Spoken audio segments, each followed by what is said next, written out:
Namaskaraha. Welcome to Jyotish Shastram. I started with the orientation series or Jyotisha Parichaya series, where pretty much all the basic topics were covered, such as nakshatra, what are grahas, rashis, horoscope basics, concepts of time such as tithi, muhurta, masa, evolution of Jyotish Shastram, where we learnt about the flag bearers of Jyotish Shastram and the important granthams. Panchangam and its usage, and many more.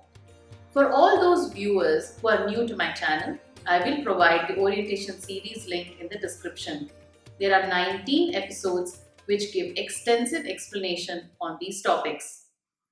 To all my viewers who have completed all the 19 episodes in the Jyotisha Parichaya series, congratulations! You have now graduated and are qualified to go to the next level, that is Jyotisha Shiksha series.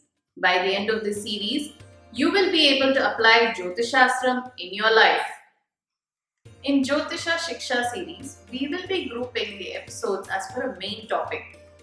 We will now start with the most important topic, that is Shubha Muhurtha Nirnaya, or deciding auspicious time.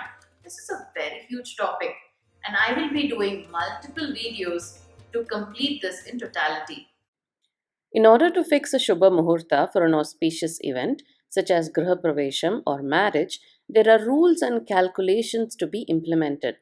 To give you a big picture, let's say I'm interested in fixing a Shubha Muhurta for a Griha Pravesha event, let's say for November. First, check if the Ayana is favorable.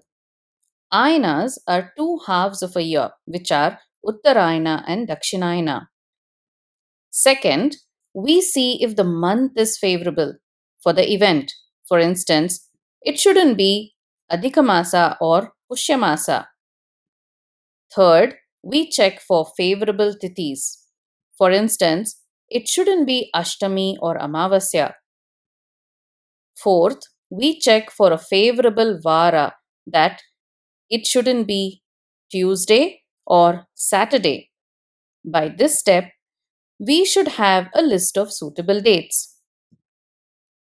Fifth, we check the nakshatras that fall on these dates if these are favorable nakshatras for the event. For instance, Anuradha nakshatra would be favorable. This will narrow down the dates even more. We then check if these nakshatras are favorable to the doer of the event. For instance, for a Griha Lakshmi, if the nakshatra or Tarabala is present. By now, we will have only a few dates left.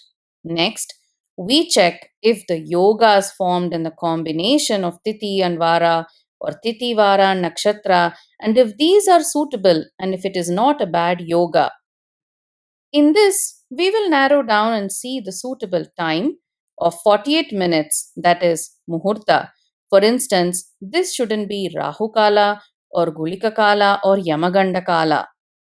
Finally, for these favorable short-listed time duration, check if the Lagna is favorable and doesn't have any malefic planets located in the Lagna.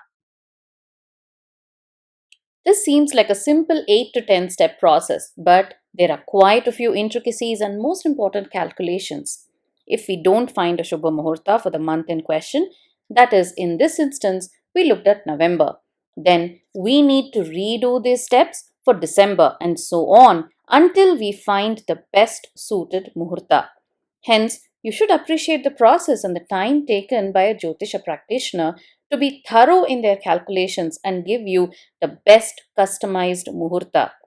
Obviously, we don't want to take any chances with such an important event such as Graha Pravesham.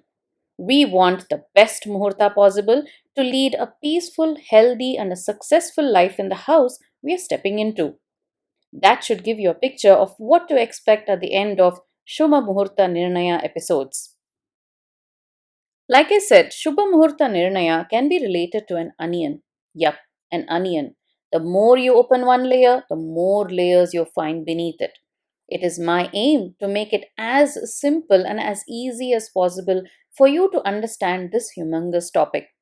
We will go through one step at a time and decipher all the concepts till its depth and then move on to the next topic.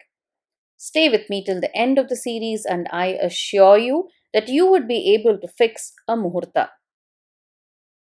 The topic for this episode is Ayana and Masa that is suitable for the Shubha Muhurtha. Recap on Ayana that I explained in episode 9. There is another name for these halves of the year, Uttarayana and Dakshinayana. These halves have got their names based on the sun's apparent motion from the equator. The earth tilts in its axis towards the sun, and hence during the 6 months Magha to Ashada Masa, sun appears as if it is moving towards the north. Uttara means north, Ayana means solstice, and hence it is called Uttarayana or northern solstice. This moving towards north occurs on Makara Sankranti, that is when sun moves into Makara Rashi. In the English calendar, this period is mid Jan to mid July. From Karkataka Sankranti, the earth is tilting away from the sun for 6 months, Shravana to Pushya Masas. Now, sun appears as if it is moving towards south. Dakshina means south, and hence it is called Dakshinayana or southern solstice. In the English calendar, this period is from mid July to mid Jan. Another school of thought is Uttarayana is day for God and considered that Lord Vishnu is awake during this period. This period is considered auspicious and people try to conduct functions or rituals such as Upanayana, Griha Pravesha or marriages during this period. Similarly, Dakshinayana is the night for God and when Lord Vishnu is asleep or is in deep meditation. This period is not considered to be an auspicious period for sacred rituals and people, if possible, avoid it for functions. So, if you're fixing a Muhurta, check firstly if it is Uttarayana, then that's the best option. If not, try to move it in Uttarayana period. But if there is no way to conduct between mid Jan to mid July, then hold the auspicious event in Dakshinayana.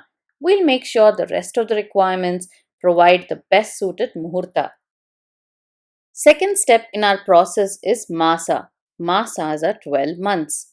In India, we follow Sauramanam or solar months and Chandramanam or lunar months in different states and regions. Sauramanam is as per sun's transit in Rashis with month names such as Meshamasa, Vrishabhamasa, Dhanurmasa, etc. And Chandramanam is based on moon's transit in Rashis such as Chaitra, Vaishakha, Phalguna, etc. If you would like to know how the calculation of solar or lunar month works, or how the months are named, and in which states solar and lunar months are practiced in India, then I have explained this in detail in episode 6 and episode 8.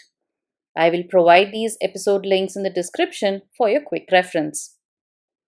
Coming to our current topic, for Muhurta purposes, not all months are favorable. The months that you should avoid for auspicious events are Jeshta, Ashada, Pushya, and Adhikamasa. To summarize, we looked at the high level 10-step process on how to fix a Muhurta.